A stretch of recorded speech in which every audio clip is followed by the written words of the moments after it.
Good morning, beloveds. As you can see, I have full sun coming in the window this morning. There are no clouds. It's pretty cool. And Foster is thoroughly enjoying the bright sun that is across him. So, it is also in Pi Day. So, you can do Pi Day one of two ways, because it's literally 3/14. So, math, International Pi Day, or you can have pie. So, hey, take it for what it is, right? All right. But what we are here to do right now is, it is March 14th, 3/14, as I said, Pi Day. Our title is Only the Truth to be Revealed. The first quote is, "Many, O Lord my God, are thy wonderful works which thou hast done." And that is Psalm 45. Apparently I'm just going to leave letters out today. Truth knows no opposites. When we take away the belief in evil, the belief that the outward appearance is the same as the inner reality, evil flees. And that is The Science of Mind, page 189. I remember the wise admonishment of one of my early metaphysical teachers. She frequently said, "There is nothing to be healed, only the truth to be revealed." What this wonderful statement did was provide a means of dismantling the enemy, that invisible something we often feel we must overcome to be healthy. To suggest that there is not both wholeness and something else is to acknowledge that all we need to do is realign ourselves with wholeness. Illness then becomes the signal that our natural wholeness has been blocked by negative thinking, which occurs first as a mental idea and then eventually takes physical form. How wonderful it is to know that we can eliminate this negativity. All we must do is realize that God's life and energy envelop and sustain every cell of our being, as well as every endeavor we undertake. The person who knows that their whole being is created and maintained by the mind of God also knows that their entire life experience is always unfolding according to divine good and nothing else. The presence and power of God here and now expressed through me, creating only perfect circumstance in my life. I live every day from the highest awareness of truth that I have. I am one with God, who is only good, and I accept that only good comes to me and through me. Nothing in life is against me, and my thinking reflects my natural wholeness. And that is MS. That is Margaret Stortz. And interestingly enough, I'm actually working on this idea right now, because I'm teaching Prac 1, and they changed the name of it, Advanced Studies in Consciousness. Okay, I'm old school and struggling a bit to change the name, so Advanced Studies in Consciousness. And the interesting thing is the chapter that the module that we're going to do tonight, they talk about the difference between curing and healing. And I'm working on that, because when I went through practitioner training, I don't remember that. And it's one of those, when you have these conversations, one of the inevitable conversations that we have is that death is a healing. And so they talk about the difference, and I don't have it right in front of me, so I'm not going to be able to tell you. But basically, one of them is coming into alignment. I think it was curing is coming into no. Okay. I'll make myself crazy if I do that. But, healing is about revealing the truth, and curing, I think, is the one about coming into alignment. And so it's one of those things where when you have a challenge that not anybody else has, then you look around the world and go, well, I want to be just like them because they don't have this physical challenge that I have. I want to be healed of this. And it's like, or I want to be cured of this. And you know what? We're all individual. We're all individual. And so sometimes what we can do is come into alignment with the physical challenge that we have. And the condition isn't changed, but our perception is, and therefore our experience of that challenge is changed. And it's crazy making. I will grant that to you. It is absolutely crazy making.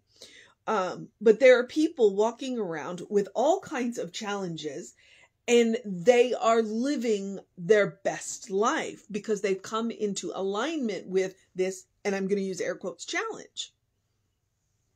Okay? They're different. They don't need to be healed of something because this is part of their experience, and they have accepted it and have chosen a new chosen to experience it in a different way. And that's what happens with the bodies that we wear. Okay? So that's what Margaret is talking about. It's like we can't live in that dualistic world. There's one power. And that power wants good for us. Therefore, when we align with that, and that's how we come to the realization that death is a healing. That yes, it's a change. Yes, it is a, what was once a challenge ceases to be a challenge, and we proceed to have a different experience of it. And yet here's where, but what we don't want to walk into is that spiritual bypass where, oh, well, you just need to come in alignment with the challenge that you have. No, absolutely. This is why we believe in going to doctors. Okay. Just because i.e., and I'll use myself as an example, I'm dealing with a chronic pain issue. Okay. And do I enjoy it? No. Do I want to be healed? Yes. Do I want to be cured? Yes. And yet, I'm not going to let it stop me. I'm not going to let it slow me down. I was actually reading this thing, and it's something that I've done, but I think I gave up, and now I'm going to go back to. It's like set aside, 10 or 15 minutes every day to treat. And I'm like, okay, you know what? To come into alignment with this. Do I let it stop me? No. Do I let it slow me down? Yes. But sometimes that's exactly what chronic pain can be a reminder of, is that I'm simply doing too much and I need to slow down. So, and that's part of that truth to be revealed. The body that I have is not who I am. The pain that I have is not who I am. I am this wonderful, loving, spiritual being that happens to run around in this body that is in pain. I don't let it make me bitter most of the time. And then I have my moments. So I'm human. I am human. I'm having those experiences. And so that's one of those things where the truth to be revealed. It doesn't mean that things are magically going to go away. It means that you're going to have a different experience of them. And sometimes that's just it. Sometimes that's the hard truth that we have to swallow.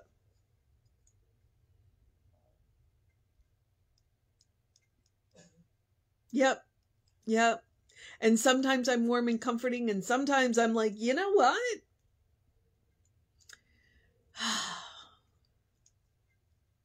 I don't know.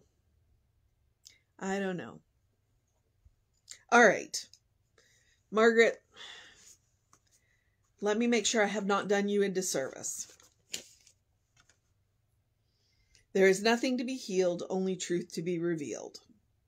And that's why it's coming into alignment. All right? That's what I'm talking about, coming into alignment. The physical body may not change, but your experience of the physical body will.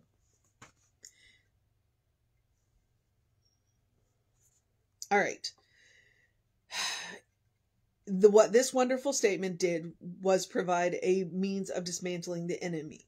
That invisible something we often feel we must overcome to be healthy. And a lot of the times that's looking around the world and saying, they don't have this. Why do I have this? And that's what I'm talking about. Every one of us is an individualized center of consciousness. Every one of us, and that means our material body is an individualized center of consciousness. And I am not saying that you chose the problems that you have with the vehicle that you walk around in, but you can choose to have a different experience of them. Okay. To suggest that there is not both wholeness and something else is to acknowledge that all we need to do is realign ourselves with that wholeness. Illness then becomes a signal that our natural wholeness has been blocked by negative thinking, which often occurs, and there is documented evidence in stress and mood. Stress and immune system. As your stress goes up, your immune system drops. So that's negative thinking actually can literally make you sick. All right. It's science. You can look it up. There's all kinds of good evidence out there. So what is the mission today? Should we choose to accept it? The mission today is to acknowledge that we can align ourselves with wholeness. Wholeness is all there is. There's nothing to be healed, only truth to be revealed. And the truth to be revealed is that you are a beloved child of God, and you can choose a new experience. You may not be able to choose a new body, but you can choose a new experience. And it also means that when you are having one of those days and you need to curl up and cry, you can. That's something that came across my feed today, is that you can absolutely curl up and have a good cry. And then you get up and you do. And there's science about the pain relief of tears. Okay? Realign yourself with wholeness. Realign yourself with spirit. Realign yourself with the source of your own being. And sometimes give the material world a pass. One of the worst things that we can do is compare ourselves to others. Why am I having this experience and nobody else is? It's not helpful. All right.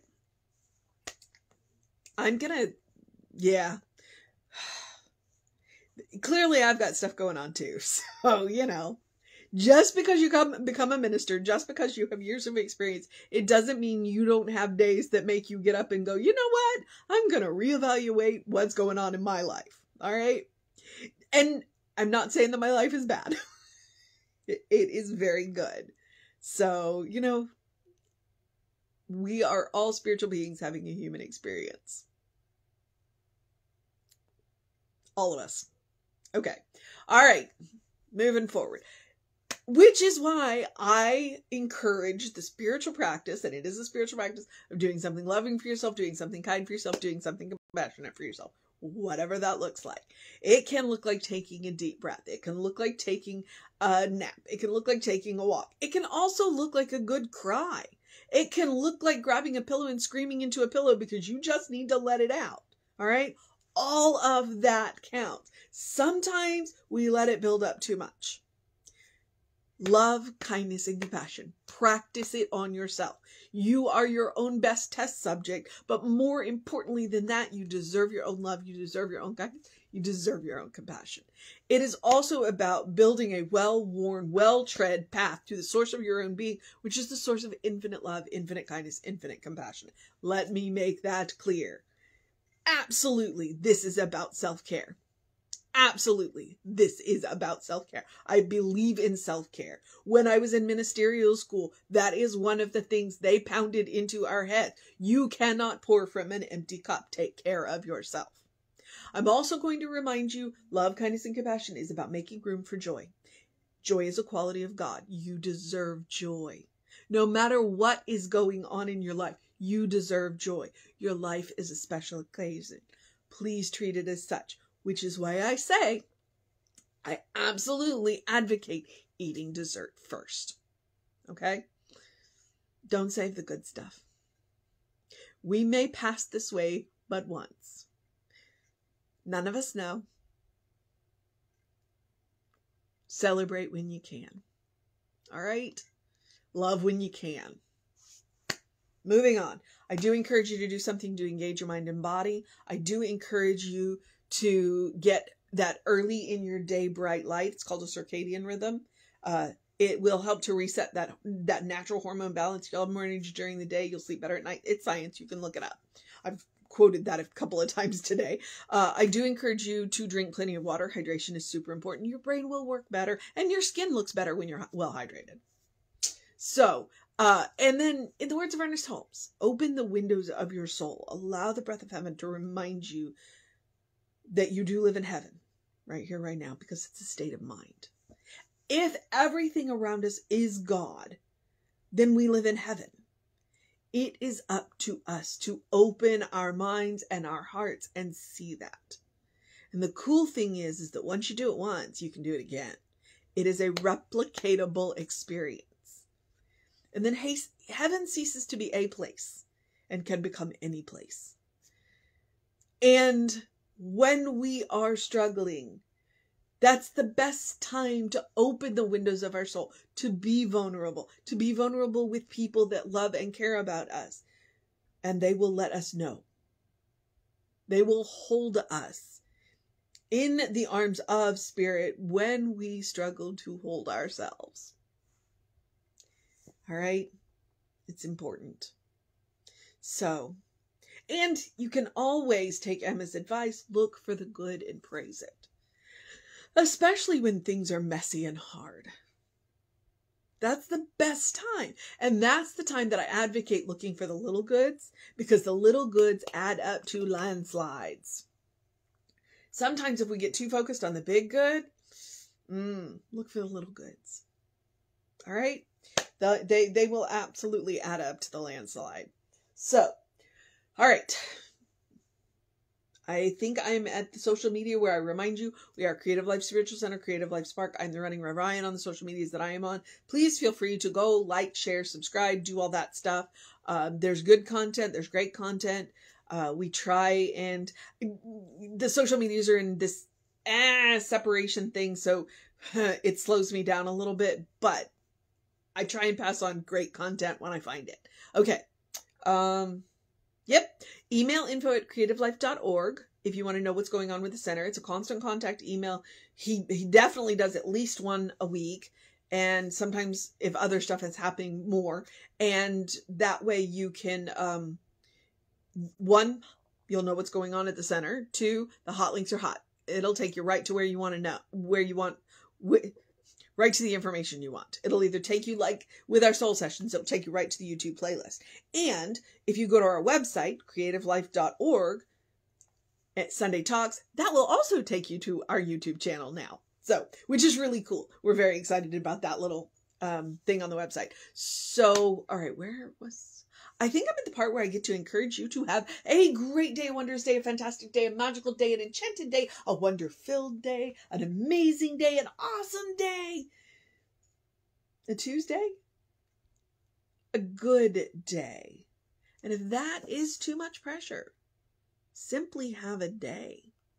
Because you are enough, just as you are. You are a beloved child of God. You are a brilliant light, a divine spark. You are spirit in motion. You are God in action. You are a godling. Always. It's a state of grace. All right? It's something nobody can take away from you. That you are a beloved child of God. And that is something worth coming into alignment with. All right?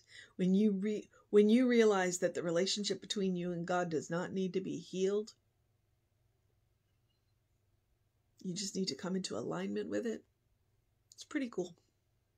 All right, beloveds. I'm going to remind you, Reverend David will be on with you around 5 p.m. on Facebook Live. I'll be back with you around 9 a.m. Take care of yourself. And whatever else you know today, know that you are loved. Absolutely loved. All right, beloveds. Take care of yourself. I will see you next time.